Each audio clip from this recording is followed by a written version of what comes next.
Life of a seagull. They live as parasitical creatures next to the ocean.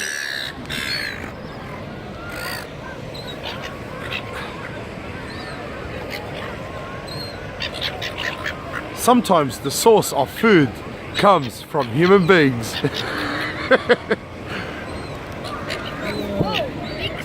Amongst the seagulls, you have the alphas, whose behavior is like the one in the center.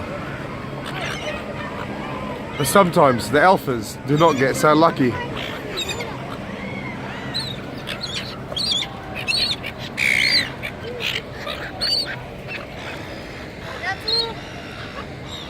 Say that's all, folks.